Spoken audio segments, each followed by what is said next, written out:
Hey everyone, ready for a deep dive into a future that's, well, closer than you might think. Oh, definitely. We're talking humanoid robots today. Sounds good. Not the science fiction kind, but the ones that, are getting ready to be a part of our everyday lives. We're going to figure out how many of these robots are coming, what they'll be up to, and if a $20,000 robot helper could actually be in your future. And we've got our expert here to guide us through it all. They can connect the dots like nobody else. Well, thanks. What's fascinating to me is just how big this whole thing is going to be. You see, it's not just a few robots here and there. All the sources we've looked at, they all agree. We're about to see a massive wave of these things, enough to maybe even reshape entire industries. It's pretty wild, right? Yeah. One report we have, it actually quotes Elon Musk Oh, right. predicting something crazy like 10 billion humanoid robots on Earth by 2040. Whoa. That's basically one robot for every person on the planet. Yeah. The numbers are just mind-boggling, really. And Musk isn't the only one saying this. The Macquarie Group, they're predicting a market worth, get this, $3 trillion. Wow. And ARK Invest, they go even further. They think it could be a $24 trillion market. $24 trillion. To put that in perspective, that's bigger than the entire U.S. economy right now. So we're not talking science fiction anymore, folks. This is like a mega trend. It's about to change everything. Definitely. But the question is, why now? What's making all this happen so suddenly? It's like everything's lining up at the same time. We've got these rapid advancements in 5 key areas: AI, actuators, computing power, battery life, and sensors. Each of these fields has been, making progress on its own. But it's them all coming together at once that's making these robots both possible and, more affordable. And one of the most exciting things, at least for me, is the stuff happening in AI. The reports we have, they all point to this goal of making robots that can understand us and talk back, like in a regular conversation. Absolutely. There's this quote from Brett Adcock, the CEO of Figure AI. He puts it perfectly. He says, we'll be able to simply talk to our robots, and they'll get what we mean and do what we ask. No more complicated programming, just natural back and forth like you'd have with a coworker or even a friend. I don't know about you, but that just blows my mind. Yeah. But to really get how far we've come, let's take a quick trip back in time. Remember Asimo, the robot Honda made back in the early 2000s? Oh, yeah, of course. Asimo, that was something else. It could walk, it could run, it could even climb stairs. Amazing. But it was super expensive to make. More like, a demonstration of what was possible, not really a practical tool for everyday use. I can't believe it's been over a decade since President Obama played soccer with Asimo during his visit to Japan. It seems so futuristic back then, but now it almost feels, I don't know, Yeah. a little quaint. It's the shift, Yeah. from being a novelty to actually being practical. We're seeing robots go from being these expensive prototypes to actual products that can do real work. Yeah. And that's a big deal. So let's talk about where these robots are headed and, more importantly, why you should care. 2 areas that are really ripe for this kind of disruption are elderly care and manufacturing. Think about the dependency ratio, a term that was highlighted in one of the reports. Oh, right. Yeah, the numbers are pretty striking. Like in the U.S. by 2030, it's projected there'll be 25 people over 70 for every 100 working age people. So basically, for every 4 working adults, there's 1 senior citizen who might need care. Wow. And in Japan, that number is even higher. It jumps to 50%. With that kind of demand, robots helping out in healthcare and elderly care, it's not a luxury anymore. It becomes essential. And it's not just about caregiving. The manufacturing sector, it's facing some big challenges too. Remember all those headlines about millions of unfilled jobs in the U.S.? Robots could be a big part of the answer, especially for those jobs that are dangerous, repetitive, or just can't find enough workers. Exactly. And here's another interesting fact from one of the reports. The cost of those high-end robots, it's dropped by 40% in just 1 year. That makes Elon Musk's idea of a $20,000 Tesla Optimus robot seem a lot more realistic, don't you think? It definitely does. Now, I know you're probably eager to meet some of these robots, so let's jump into that. We can't cover every single one, of course, but we've picked out a few that really showcase what this new generation can do. I'm all ears. Always love seeing the different approaches people are taking with these things. All right, so first up, we have Tesla's Optimus. The newest version, Gen 3, will have 22 degrees of freedom in its hands. That means it can do some incredibly delicate stuff. 22 degrees of freedom. Wow. We're talking picking up an egg without breaking it, maybe even playing the piano. It's pushing the limits of what robots can do with their hands. That kind of dexterity is amazing. But Tesla's not the only one making big moves. There's Figure AI's Figure O2 robot. This sleek, black machine is already working 7 days a week at a BMW factory. It's proof that these robots are ready for the real world, even in tough industrial environments. And it's not just factories. Agility Robotics has a robot called Digit, and it has these bird-like legs, perfect for warehouse work. And guess what? Amazon's already trying them out. Seems like every big company is jumping on the robot train these days. It really does feel like we're moving from research labs into the real world, and fast. But what I find really interesting, even more than the industrial stuff, is the robots that are focused on being human-like, like Engineered Arts Amica. Oh, Amika's a great example. It's not really about physical tasks with that one. It's more about building a robot that can communicate with us naturally. Its facial expressions are so realistic, almost spooky. This robot can show a whole range of emotions, making it perfect for jobs where you need to interact with people, like customer service, or even just being a companion. It even spoke at the United Nations. Can you believe that? And talking about pushing boundaries, we can't forget about Unitree's G1 robot. This one's a game changer when it comes to price. Only $16,000. $16,000. It shows that you don't need to be a big corporation or a research lab to get your hands on advanced robotics anymore. Unitree's approach is really shaking things up. They're making this technology accessible to way more people, from small businesses to everyday folks. And that brings up a big question. What does all this mean for us, for society? That is the big question, isn't it? It's not just about which jobs robots are going to take. It's about what new opportunities will pop up and how our lives will change as these machines become, well, more normal. Right. It's about adapting and figuring out how we fit into this new world. It's going to be interesting, that's for sure. Absolutely. And that's just the beginning. Really gets you thinking, the possibilities just seem endless, especially as this stuff gets cheaper and easier to get. For sure. But being affordable is just one part of it, right? Yeah. There's also how good these robots are actually going to be. Can they really live up to the hype? That's the million-dollar question. And like with most things tech, the answer is kind of complicated. Some of these robots are already doing amazing things, like the Figure O2 we talked about, the one working in that BMW factory. It's not just moving stuff around. It's doing some pretty complex tasks, things that need really good dexterity and precision. But that's in a factory, right? A controlled environment. It's different from, say, a busy kitchen. True. And that points to one of the biggest challenges for these robots. Yeah. Adaptability. The real world's messy, Unexpected things happen. A robot that's perfect in a factory might have trouble getting around a cluttered kitchen or a crowded street. So how are researchers tackling this adaptability thing? Was there anything in the reports about how they're teaching these robots to be more, flexible to handle real-world stuff? One of the big things they're using is something called reinforcement learning. It's this type of machine learning where the robot basically learns by trying stuff out and seeing what works. Oh, yeah. Like they give it a task, and then the robot just experiments with different ways to do it. Each time it tries, it gets feedback, and over time, it gets better at figuring out the most efficient and effective way to get the job done. So it's kind of like training a dog, but with, a lot more code and sensors. Yeah. That's actually a pretty good analogy. And the great thing about reinforcement learning is that it lets robots learn way faster than with old school programming. They can run through tons of simulations and scenarios virtually before they ever set foot wheel in the real world. Like giving them a crash course in all the crazy stuff they might encounter in real life. Exactly. Mm-hmm. And another cool thing the reports talked about was multimodal generative AI. This type of AI lets robots take in info from multiple sources, not just what they see, but also sounds, touch, even language. So they're not just seeing the world, they're hearing it, feeling it, understanding what we're saying to them. Yep. That sounds like a huge step toward making robots that can really interact with us, on a deeper level. Absolutely. It opens up so many possibilities. Imagine a robot that not only gets your instructions, but can also figure out what you need based on how you say things, your facial expressions, even your body language. Whoa, robots that can read between the lines. It's crazy how fast we've gone from sci-fi dreams to, real possibilities. But with all this talk about robots taking jobs and maybe even becoming our friends, it makes you wonder, what does all this mean for us as humans? What's our place in a world where robots are getting so good at so many things? That's the big question, isn't it?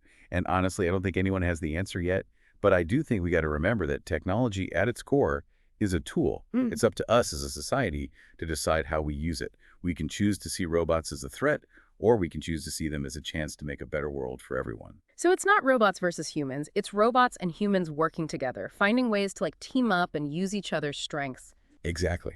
Like one report pointed out, robots could free us from doing dangerous, repetitive, or just plain boring jobs. They'd give us more time and energy to focus on more creative, fulfilling work. Imagine a world where everyone has access to robotic help, where healthcare is cheaper and easier to get, and where we have more time to spend with family, pursue hobbies, and, actually make a difference in our It communities. sounds pretty utopian. But let's be real for a second. There are going to be challenges along the way. What about jobs disappearing? And the ethics of creating robots that are so human-like? How do we handle all that? Those are valid concerns. We can't ignore them. One report talked about needing retraining programs to help workers adapt to a changing job market. It also mentioned setting ethical guidelines for how these robots are developed and used. And it's not just about learning new jobs, is it? It's maybe even rethinking our whole relationship with work. If robots are going to take over a lot of the jobs we have now, we might need to come up with new ways to distribute income, new social safety nets, even change what work means altogether. That's a whole other deep dive right there. It's a conversation we need to be having now before things go even further. Okay, so we've got safety, security, and even these philosophical questions about creating intelligent machines. But let's not forget about the more, I don't know, practical stuff. What are some things that still need to happen before these robots become really common part of everyday life? One of the big ones, like we talked about before, is power consumption. These robots need a lot of energy to run, and right now, batteries are holding them back. Most can only go for a few hours before needing to recharge. So we need better batteries, ones that can store more power and last longer. Exactly. But there's good news. Battery tech is getting better all the time. We're seeing new breakthroughs with lithium-ion batteries, solid-state batteries, even fuel cells. As those get more advanced, robots will be able to run for much longer and charge faster. That's good to hear. But what about the cost? We talked about prices dropping, but are these robots actually going to be affordable for the average person anytime soon? Tough to say, for sure. Depends on what we mean by affordable. Like you said, Elon Musk wants to get the Tesla Optimus down to $20,000. That's still a lot, but it's getting closer to what more people could afford. And they're built to last, right? It's not like a smartphone you replace every couple of years. Right. And like with any new tech, prices usually keep going down as more companies make them and competition heats up. So it's not if they'll become affordable, but when. Exactly. And I think that when might be sooner than you think. Well, that's something to look forward to.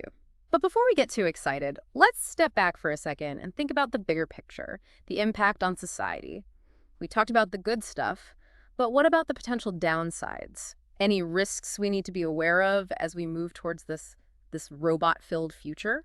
One of the biggest ones, and we touched on this before, is jobs going away. As robots get better at things, they're probably going to automate a lot of jobs that employ tons of people. This could lead to a lot of unemployment and social problems, especially if we don't prepare for it and create new opportunities for people. So it's not just about creating new jobs, it's about making a system that supports people who lose their jobs because of automation and makes sure everyone benefits from this new technology. Absolutely. We might need to rethink things like our social safety nets, education, even what work means. It's complicated, but it's something we need to tackle head on. And it's not just jobs either. There's also privacy and security. Especially as robots become more a part of our lives and collect more data about us, we need to make sure that data is protected and used responsibly. Definitely. It's not just about the robots themselves. It's about everything around them. The ethics, the laws, the social impact. We got to think about all of that, not just the technical stuff. Right, right. Okay, so we've talked about safety, security, even the philosophical stuff about creating intelligent machines, but let's not forget those practical challenges. What are some hurdles we still need to get over before these robots really become mainstream, part of our everyday lives? One big one, and we talked about this earlier, is power consumption. These robots need a lot of juice to run, and battery tech right now is still holding them back. Most of them can only go for a few hours before needing to recharge. So we need better batteries, ones that can hold more power and last longer. Exactly. But the good news is, battery technology is improving rapidly. We're seeing new breakthroughs with lithium-ion batteries, solid-state batteries, even fuel cells. As these technologies get better, we can expect to see robots that can run for much longer and charge faster. That's great. But what about cost? We've talked about prices coming down, but are these robots really going to be affordable for the average person anytime soon? That's a tough one to answer. It depends on what we consider affordable. As you mentioned earlier, Elon Musk's goal is to get the price of a Tesla Optimus robot down to $20,000. That's still a lot, but it's getting closer to what many households could afford. And it's worth pointing out that these robots are designed to be durable and last for a long time. It's not like buying a new smartphone every couple of years. Right. And as with any new technology, you can bet that prices will continue to drop as more companies start making robots and competition increases. So it's not a matter of if these robots will become affordable, it's a matter of when. Precisely. And I think that when might be sooner than you think. Well, that's certainly something to look forward to. But before we get too carried away with the excitement, let's take a step back and consider the bigger picture, the impact this technology could have on society as a whole. We've talked about the potential benefits, but what about the potential downsides? Are there any risks we need to be aware of as we head toward this future where robots are a normal part of life? One of the biggest ones, and we've touched on this before, is jobs going away. As robots get better at things, it's likely they'll start doing a lot of the jobs that currently employ millions of people. This could lead to a lot of unemployment and social unrest if we don't prepare for it and create new opportunities for those who lose their jobs because of automation. Right, so it's not just about creating new jobs, it's about creating a system that can support people who are displaced by automation and ensures everyone benefits from this new technology. Absolutely. We might need to rethink things like social safety nets, our education systems, even the very definition of work. It's complicated, but we have to face it head on. And it's not just about jobs either. There are also concerns about privacy and security, especially as robots become more integrated into our lives and collect more data about us. We Mhm. need to ensure that data is protected and used responsibly. Definitely. It's not just about the robots themselves, it's about the whole ecosystem surrounding them. Ethics, laws, social impact. Hmm. We've got to think about all that, not just the technical stuff. Right, right. Okay, so we've covered a lot. Safety, security, even the philosophical implications of creating intelligent machines. But let's not forget the practical challenges. What are some hurdles we still need to get over before robots really become mainstream, part of our everyday lives? One of the big ones, as we discussed earlier, is power consumption. These robots need a lot of energy to run, and current battery tech is still a limiting factor. Most can only go for a few hours before needing to be recharged. So we need better batteries, ones that can hold more power and last longer. Exactly. But the good news is that battery technology is advancing rapidly. We're seeing breakthroughs in lithium-ion batteries, solid-state batteries, even fuel cells. As those mature, we can expect to see robots with significantly longer run times and faster charging capabilities. That's encouraging. But what about cost? We talked about prices coming down, but are these robots really going to be affordable for the average person anytime soon? That's a tough one to answer. It depends on what we consider affordable. As you mentioned earlier, Elon Musk's goal is to get the price of a Tesla Optimus robot down to $20,000. While that's still a significant investment, it's becoming increasingly within reach for many households. And it's worth noting that these robots are designed to be durable and long-lasting. It's not like you'd be replacing them every year or two like you might with a smartphone. Right. And like with any new technology, we can expect to see prices continue to decline as production scales up and competition increases. So it's not a question of if these robots would become affordable, but a question of when. Precisely. And I think the answer to that question is sooner than you might think. Well, that's certainly something to look forward to. But before we get too caught up in the excitement, let's take a step back and consider the broader societal implications of this technology. We've discussed the potential benefits, but what about the potential downsides? Are there any risks that we need to be aware of as we move toward this robot integrated future? One of the biggest risks, as we touched on earlier, is the potential for job displacement. As robots become more capable, they're likely to automate many of the jobs that currently employ millions of people. This could lead to widespread unemployment and social unrest, especially if we don't adequately prepare for this transition and create new opportunities for those who are displaced. So it's not just about creating new jobs, it's about creating a system that can support those who are displaced by automation and ensure that everyone benefits from this technological revolution. Absolutely. We need to rethink our social safety nets, our education systems, and even our very definition of work itself. It's a complex challenge, but it's one that we need to address head on. And it's not just about jobs either. There are also concerns about privacy and security, especially as robots become more integrated into our lives and collect more data about us. We need to ensure that this data is protected and used responsibly. That's right. It's not just about the robots themselves, it's about the entire ecosystem that surrounds them. We need to be thinking about the ethical, legal, and social implications of this technology, not just the technical challenges. Okay, so we've covered a lot of ground here. We've talked about the potential benefits, the potential risks, and the challenges that lie ahead. But I think the most important takeaway is that this technology is still in its infancy. It's evolving rapidly, and it's impossible to predict exactly how it's going to shape our future. I agree completely. The future of humanoid robots is still being written, and it's a story that we're all writing together. Our choices, our actions, and our values will determine the course of this technological revolution and shape the world we want to live in. It's a pretty amazing time to be alive, don't you think? Feels like we're on the verge of something big, something that could really change things. Exciting and a little scary all at the same time. Yeah, I think you nailed it.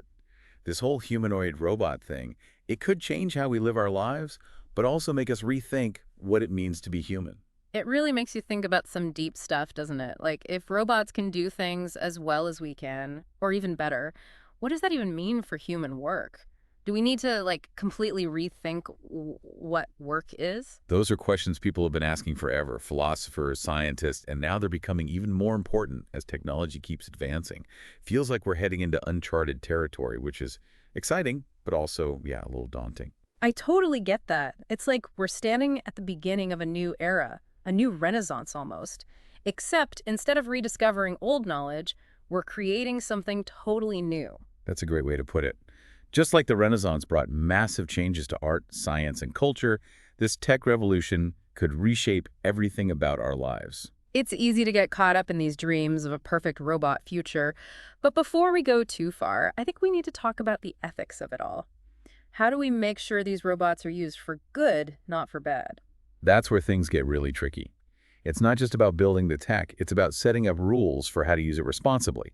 We need ethical guidelines for how these robots are made, programmed, and put into action. So are we talking something like our robot bill of rights? Something to protect both humans and robots? I think that's a good way to frame it.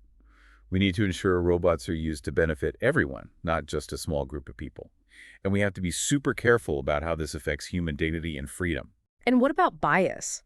We've already seen how computer algorithms can make existing social biases even worse. How do we stop that from happening with robots? That's a huge issue, and the AI community is working hard on it.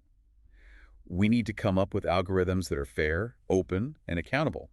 We also need to be on the lookout for bias at every stage of building a robot, from the design phase to when it's actually out in the world. So it's not just the robots themselves, it's the people who make them and the systems they operate in. The human element is a big part of all this. Exactly. Technology never exists in a vacuum. It reflects the values and biases of the people who create it. We have a responsibility to make sure the technology we create promotes equality, fairness, and helps everyone thrive. That's a really important point. It's clear that this technology could be incredibly good for the world, but also incredibly disruptive. It's a powerful tool, and it's up to us to use it responsibly. Couldn't agree more. We're still writing the story of humanoid robots, and we're all writing it together. So, as we wrap up our deep dive today, I want to leave you with this. The future isn't something that just happens to us, it's something we make. And as we enter this new era of technology, we have a chance to shape the kind of world we want to live in. Let's approach this with open minds, compassion, and a commitment to building a future that works for everyone. The possibilities are endless, and it's our choice how we move forward.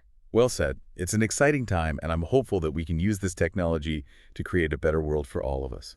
Thanks for joining us for this deep dive into the world of humanoid robots. We hope you found it informative, thought-provoking, and maybe even a little bit inspiring. Until next time, keep exploring, keep asking questions, and keep shaping the future.